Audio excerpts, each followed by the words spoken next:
If you've been paying attention to travel news, social media posts, or even conversations in travel forums, you may have noticed something interesting and honestly a little concerning. More travelers from the United States are reporting problems at airports when they travel internationally. I'm not talking about delayed flights or lost luggage. I'm talking about extra questioning, longer screening times, additional document checks, and sometimes even denied boarding or entry. This doesn't mean Americans can't travel. Many still travel without any problems at all. But the reality is that airport security and immigration processes have become tighter, more detailed, and more serious than they used to be. If you are planning to travel anytime soon, especially internationally, this is something you should absolutely understand before you even step into the airport. So in this video, I'm going to talk about why most Americans are having issues at airports, and more importantly, how you can avoid becoming one of those travelers. Airports and border authorities have become extremely focused on security and verification. Agencies like TSA and US Customs and Border Protection have increased their procedures significantly. This means officers are not just scanning your passport and waving you through anymore.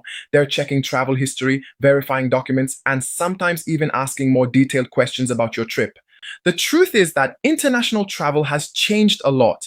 Governments everywhere are trying to prevent illegal entry, fraud, and other security risks. Because of that, officers at airports are trained to look closely at travelers' documents, travel plans, and even their behavior. Now, here's something that surprises a lot of travelers. Sometimes the problem isn't something serious at all. It's actually small mistakes that travelers make without even realizing it. For example, one of the most common problems Americans face at airports is incomplete travel documentation. Many travelers assume that because they have a passport, they can enter any country without issues. But that's not always the case. Some countries require additional documents like visas, proof of accommodation, return tickets, or even proof that you have enough money for your stay.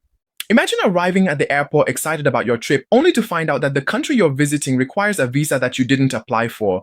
Unfortunately, situations like this happen more often than people think. Airlines sometimes refuse boarding if they know you will be denied entry at your destination. Another issue that has been increasing is stricter questioning during immigration checks. Officers may ask questions like, "Why are you visiting our country from the United States? How long will you stay? Where will you be staying? Do you have a return ticket?"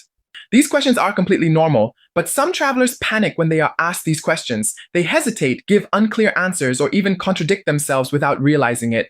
That can sometimes make officers suspicious, even if the traveler did nothing wrong. The best approach is simple. Just answer honestly and calmly. Immigration officers are trained professionals, and they're simply doing their job.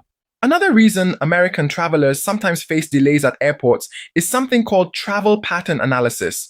Border authorities often look at travel patterns to understand whether someone's trip makes sense. For example, if someone frequently travels to many countries for very short stays, officers may ask additional questions just to understand the purpose of those trips. This doesn't mean you've done anything wrong. It just means your travel history caught their attention and they want to verify details. Many travelers overlook this one: airport security procedures before boarding flights. Security checks have become more advanced and more thorough over time. Officers may inspect carry-on bags more carefully, ask passengers to remove electronic devices, or conduct additional screening if something looks unusual on the scanner.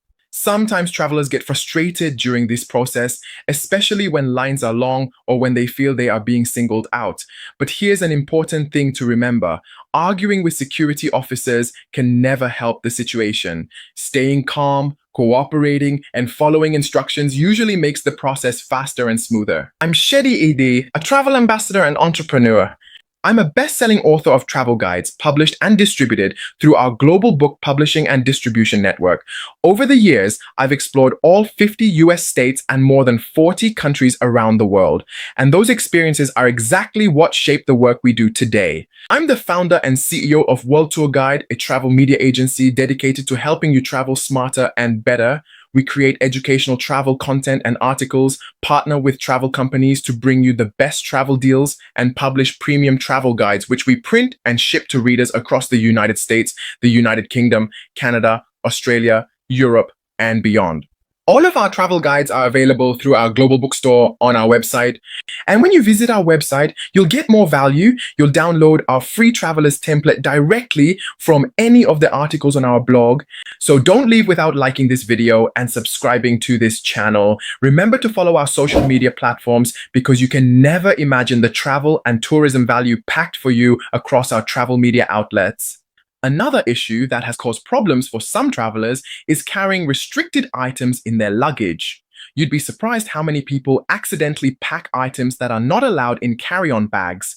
Liquids over the limit, sharp objects, or certain electronic devices can trigger additional inspections. And when security officers find these items, they may need to conduct further screening, which can delay your boarding time. Now let's talk about something that has become increasingly important: digital travel records. Many countries now use electronic systems to track travelers' movements. Your passport scan, flight details, and even previous visa records may be stored in databases that officers can access quickly. This technology helps authorities verify information more efficiently, but it also means that inconsistencies in your travel history can raise questions. For example, if someone previously overstayed a visa in another country, that information might appear during future travel checks. Even something as simple as giving inconsistent travel information on different forms can trigger additional questions. Another factor that affects airport experiences is global travel policies. Countries regularly update their entry requirements based on security concerns, public health situations, or diplomatic policies. Travelers who don't check the latest rules before their trip sometimes arrive at the airport unprepared. This is why it's always a good idea to check official travel information before you leave. Government travel websites and airline updates can help you understand what documents and preparations you need. Now, let me share a simple habit that experienced travelers follow. Before every international trip, they review 3 things: passport validity, visa requirements, and entry conditions for their destination. Your passport should usually be valid for at least 6 months beyond your travel date. Many countries enforce this rule strictly. If your passport is about to expire, airlines may refuse to let you board the plane. Visa requirements can also change over time. Some countries offer visa-free entry for Americans, while others require electronic travel authorizations or traditional visas. Entry conditions may include proof of accommodation, travel insurance, or return tickets. Taking just a few minutes to verify these details can save you from major problems at the airport. Another thing that helps travelers avoid issues is arriving at the airport early. International flights usually recommend arriving at least 3 hours before departure. This gives you enough time to handle check-in, security screening, and any unexpected delays. Rushing through the airport increases stress and makes it harder to respond calmly if something unexpected happens. Let's also talk about behavior. Believe it or not, how travelers behave at airports can influence how smoothly their journey goes. Officers are trained to observe body language and communication. Nervous behavior, aggressive responses, or refusing to answer basic questions can make the situation more complicated. Again, the key is simple: be polite, patient, and cooperative. Now, you might be wondering, does this mean traveling is becoming too difficult? The answer is no. Travel is still one of the most exciting and rewarding experiences you can have. American travelers are in airports looking up to travel and explore the world, discovering new cultures, meeting people, and creating unforgettable memories. The difference today is that travelers need to be more informed and prepared. Think of it like driving. Years ago, traffic rules were simpler, but today there are more regulations, more safety systems, and more enforcement. That doesn't mean people stop driving. It just means drivers need to understand the rules. The same idea applies to international travel. If you prepare properly, organize your documents, and stay calm during airport procedures, your chances of having a smooth trip are extremely high. And honestly, most airport officers appreciate travelers who are organized and respectful. When you present your documents clearly and answer questions confidently, the process usually goes very quickly. So if you're planning a trip soon, don't let scary stories make you nervous. Instead, use that information to prepare yourself better. If you found this video helpful, make sure you like this video and subscribe for more travel tips.